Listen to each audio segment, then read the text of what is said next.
Him back. I had some issues with the other stream, but here we are. The Toronto Maple Leafs blew. They didn't really blow anything, but they sort of were. They tied the game and won in the third, and ended up losing 4-1 to the Vancouver Canucks, who came into this game ranked 27th out of 32 teams. Are you kidding me? Okay, so to avoid getting blocked, what I'm going to do is I'm just going to kind of show the gifs that Omar tweets. Tic Tac Omar, great follow on Twitter. This might be kind of the way I try doing it from now on. And let's just look at it. So Luke Shen was pretty noticeable. Look at this hit he throws there. On which player was that? I don't even know which player that is, but yeah, just completely manhandling him. Physicality was just ramped early on. Let's show this right here. Tyler Myers. I can full screen this. Yeah. Whoa, look at that. So Tyler Myers. This ended up leading to a fight. I didn't really love this hit, but I mean, it is clean, though, at the end of the day. It sucks that Kuzmenko was right there. But I like that our players came in and challenged. Let's see, does he give Jake McCabe? No, oh yeah, he does right here. So Jake McCabe drops the gloves with Tyler Myers. And obviously a bit of a size mismatch there, but good on Jake McCabe, man. Getting in the action. Only his third game as a Leaf. And that's going to make you popular in the locker room doing that. So Luke Shen and Jake McCabe already making quite the impact. Jeter Seppi right here trying to get him back. We won't. Oh yeah, wait. I don't think I can full screen GIF. So Cherry called for holding. The penalties were just kind of insane in the beginning of this.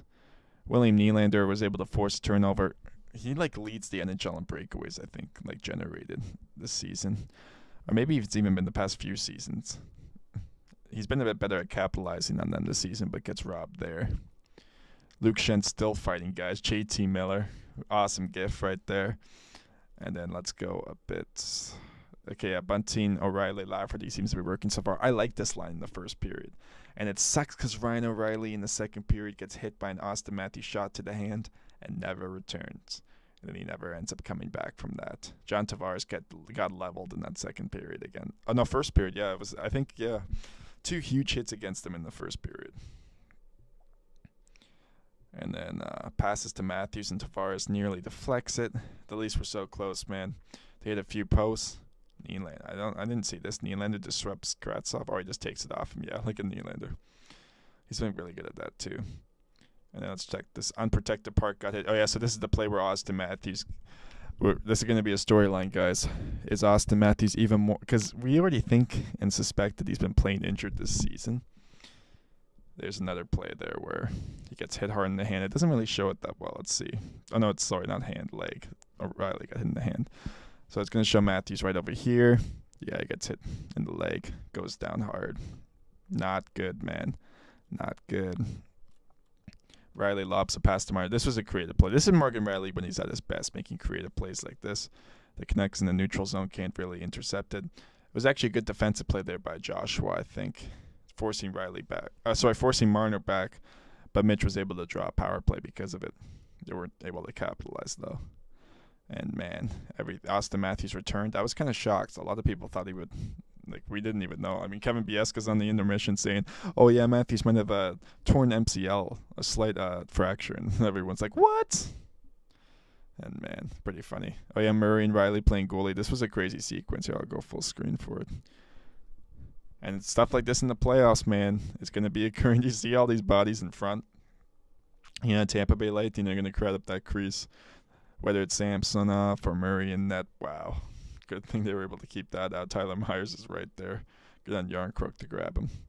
And then the Mitch. Okay, here's the Matt Murray save. 2-0. I'll pause it quickly if I can. Let's go back. So yeah, it's Joshua, Kristen Rolane in there. Wasn't able to elevate the puck the way he would have liked. So Matt Murray makes just an outstanding save. He was tracking the puck so well those first 2 periods. The Leafs had 0 goals. That's unacceptable. The Canucks had an 80% expected goals for percentage in that second period. They shouldn't be outplaying you, man. And then here's the double deflection. I'll just show it. We'll go full screen. Why not? Quickly to show it. We can show it twice. Yeah, we'll just reset.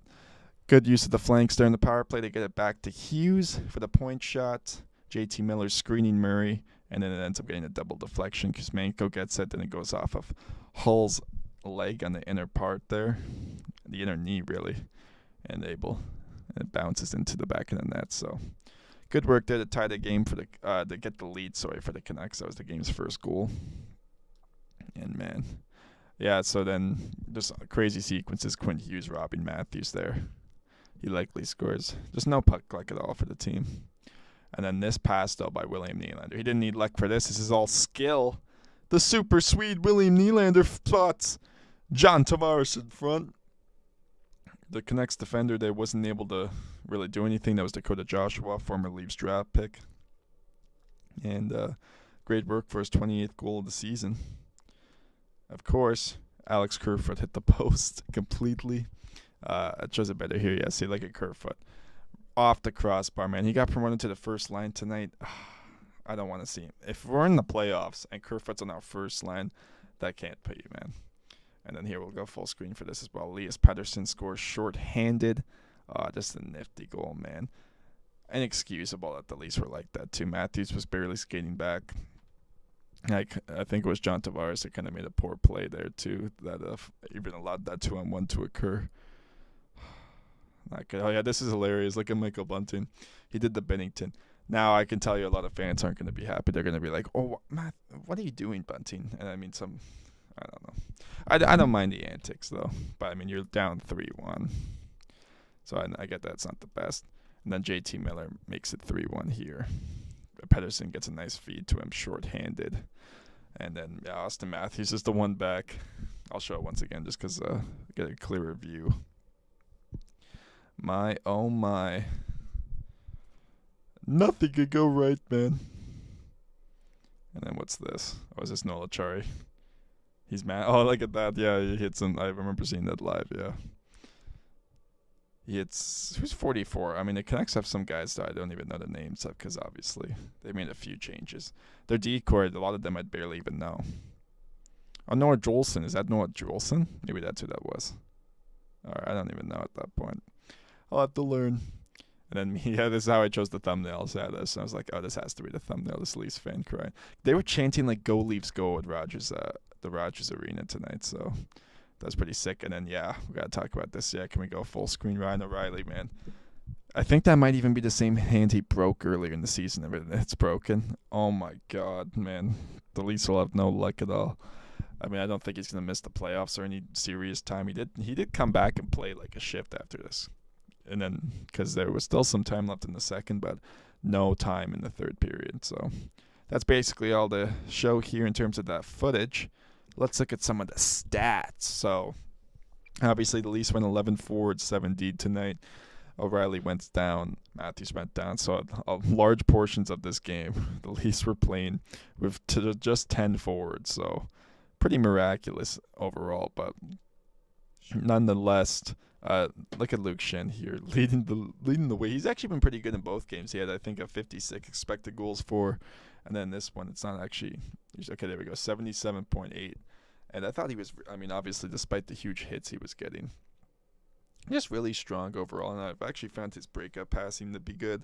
He's getting shots clear on the net. Like I think he's gonna score goals soon. Like he's been perfect. Just limit his usage, and you'll find he's pretty effective. So. He was good. TJ Brody's high on this list. Ryan O'Reilly. I thought this was Ryan O'Reilly's it was one of his better games, so it's unfortunate that he got injured. And then you're going to look at the bottom of this list here. Yeah, I think Timothy Liljegren can play now. I know that he was a bit banged up from that Edmonton game last week, but I really hope he's ready to go, man, because I would like to see what it's like without Hull and inserting Liljegren. And David Kampf. Now, I know people aren't talking too much about David Kampf because, we kind of don't want to say bad things about him, but he hasn't been that effective at 5v5, guys. And, I mean, I can appreciate some of the goals he scored. That goal against Edmonton was great. Great awareness. I mean, it does mainly Marner that did that, but you can't. He has a good shot, Kampf. That's the thing.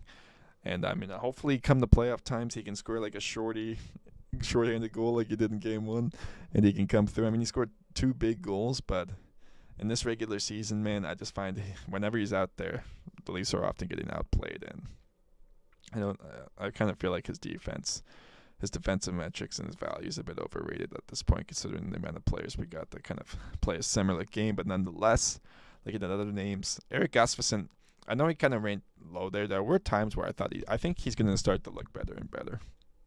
He looked comfortable, uh, neutralizing the opposing the Canucks defenders rather in the offensive end, and was deceptively skating past them to open up some passing lanes. And I would like to see him use his shot a bit more. I wonder if they give him a chance to quarterback the first power play unit at all. I know that Riley isn't injured, but they gave Sandin a chance, so I would be curious if they ever give Gustafsson a chance there. Then, yeah, that's basically it. Michael Bunting was on that third line to start, and it looked decent, but he needs to be better a bit too, because on that fourth goal, especially the one that Allman, I think is that guy's name here? Let me find it. Amen. I should know this. I feel bad not knowing it, but yeah, and this guy scored, the Amen guy, and yeah. Pot Colson for the Canucks, by the way. I didn't even really notice him all at night, so I'm not surprised. I didn't notice him all night. I watched the whole game, so not surprised that he ranks that low. Let's see how Leafs Twitters react. We can react to some of the quotes together. I think we're still trying to find our way here. Isn't that great to hear? So I might go to the Leafs here, because it's probably better if I just go to the Leafs section, because then I'm not getting a bunch of random stuff. Sheldon Keefe says the Leafs will have an update on Ryan O'Reilly's injury following practice on Monday. He didn't return for the third period. Come on, man. I mean, Myrtle's taking the words out of my mouth. This one doesn't sound great. So what was it like for Austin Matthews playing after the shot block? Not great, I mean. Just try and grab my way through it. It didn't feel too great, but felt fine to play. Well, you can't say that, You can't say that he doesn't try, man. Guys are going to have to do it in the playoffs, and when your best player is doing that, it's good to see. Sheldon Keefe says he was considering moving the defenseman to forward mid-game with injuries. Honestly, guys, I thought they were going to put Morgan Riley to left wing. Seriously, after that happened. I honestly wouldn't mind experimenting with it, because, why not at that point? You only have 10 forwards. It probably would have, honestly, if they had done that, it would have made more sense. Let's see what people think. I bet someone's going to say that they should have done that, or they're going to say, or maybe you should have just played 12 forward. That's going to be the first comment. Yeah, please, God, I knew someone was going to say that. But, man. Well, you wouldn't have had that issue if you just played 12 forward. Good on Jacob Chikrin scoring tonight, by the way, but obviously I'm not talking about the Sens game. And then, yeah. So Toronto will definitely need more from 34 and 44 when the playoffs come around. Interesting. Yeah, so I mean, he's saying Nick DeSouza is a good follow, by the way. I definitely do need more from them, because all this whole idea around the Leafs, and Jay Fresh wrote a tweet about this when they made that Sandin trade. The whole idea with the Leafs is centering around the idea that Riley can be a number one defenseman in the playoffs. And I mean, he has come big. I mean, he scored a goal in that Game 7 last year, but can he be the number one guy on a team that wins 4 rounds to ultimately secure that Stanley Cup victory? That's going to be the huge question. So here we go, Kevin Papetti backing me up with some stats. So a 19 expected goals for percentage for David Kampf tonight. They've lost this minutes by this metric in 7 straight. That's not good. Yeah, so 40, 43, 19, 48, 16, 45. I don't know, man. And I mean, he plays 14, 15 minutes a night too. So they might want to look at limiting his usage. And then this is basically it, yeah. Well, guys, that's pretty much all I got to say, man. Not great. And if it makes you feel any better, Jack Campbell's an .882 save percentage in the 32 games, and the Oilers lost 7-5 tonight. He allowed 6 goals. So it could be worse, right? So I know people are going to complain about Matt Murray. I really think it was the Leafs' fault. I mean, they literally only scored 1 goal. I think had that Kerfoot shotgun in, the game score effects, would have been better. I don't think they would have allowed those shorthanded goals, but that didn't happen, so that we get the outcome we get. So thanks for watching this one, guys. We're going to be doing all the review structure kind of like this from now on. Let me know if you like it. Comment below on what your thoughts on the game are, what your thoughts on this video are, and make sure to hit like and subscribe.